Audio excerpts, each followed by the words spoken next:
Assalamualaikum warahmatullahi wabarakatuh. Perkenalkan, saya Rizka Aprilia Putri dari Fakultas Ilmu Sosial dan Ilmu Politik, jurusan Ilmu Komunikasi, kelas IK 3.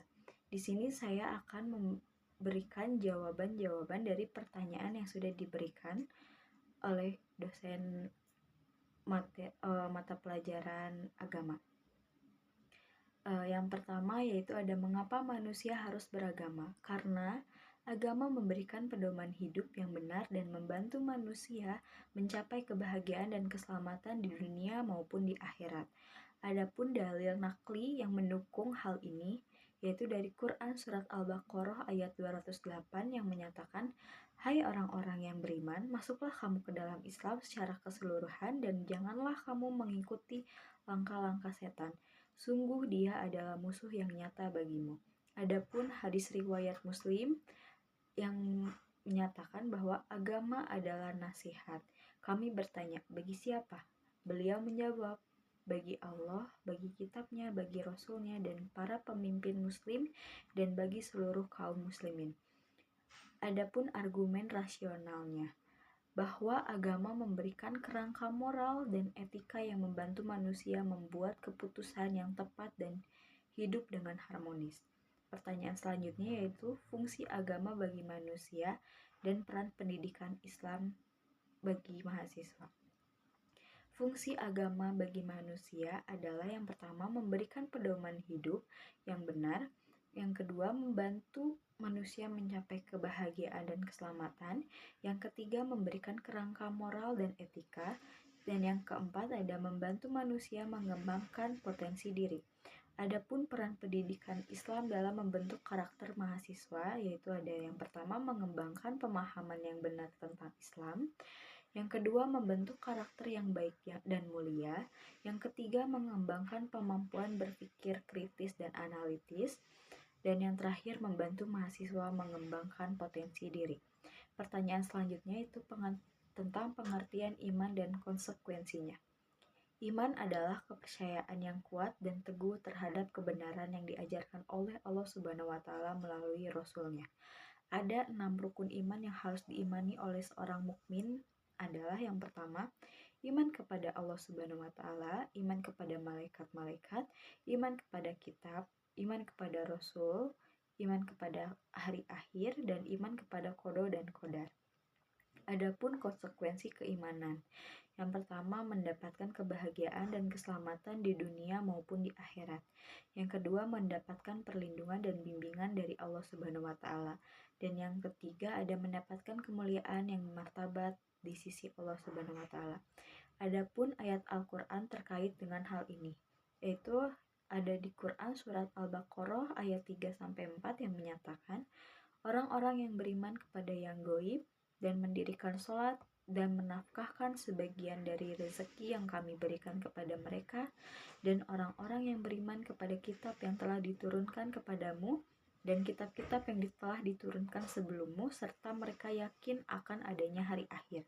Adapun di Quran surat Al-Mu'minun ayat 1-11 yaitu, sesungguhnya beruntunglah orang-orang yang beriman, yaitu orang-orang yang khusyuk dalam salatnya, dan orang-orang yang menjauhkan diri dari perbuatan yang tidak berguna.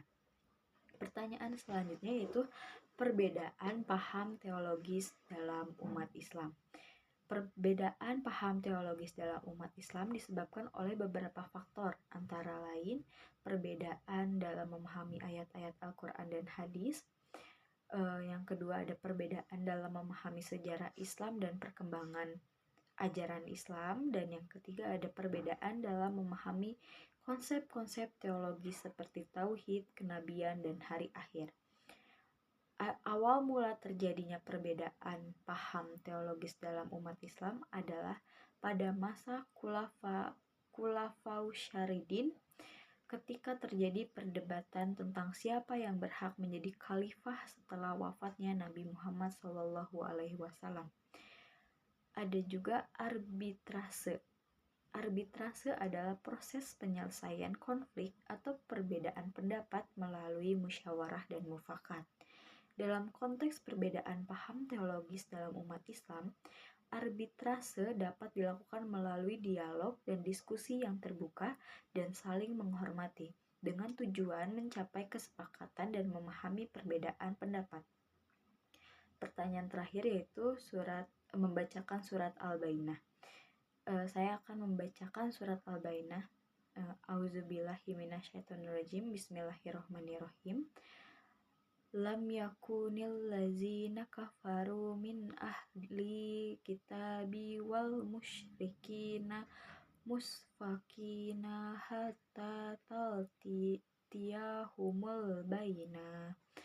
Rasulun minnal lazina yatlu suhufan mutahharoh fiha kutubun qaimah wa ma tafarraqul lazina utul kitabi illa min ba'di ma ja'ahumul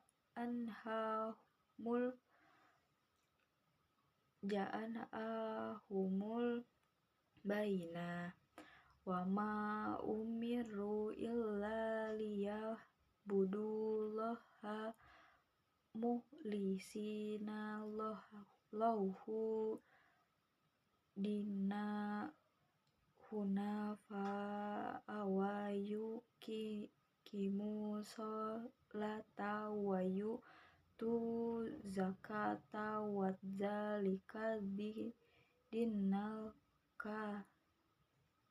qaimah. Innal lazina kafaru min ahli kitabi wal musyrikina finnari jahannama khalidina fiha ulaika hum syarrul bariyah. Innal lazina amanu wa amilus solihati ulaika hum khairul bariyah. Jazaa'uhum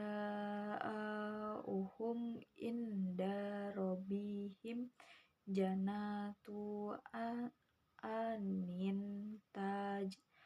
anin tajri min tahtihal anharu khalidina fiha abadan.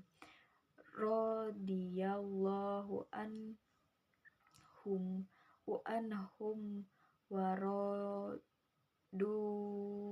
anhu dzalika liman khasyiya rabbah. Shadaqallahul azim. Sekian jawaban-jawaban dari saya. Wabillahi wa taufiq wal hidayah. Wassalamualaikum warahmatullahi wabarakatuh.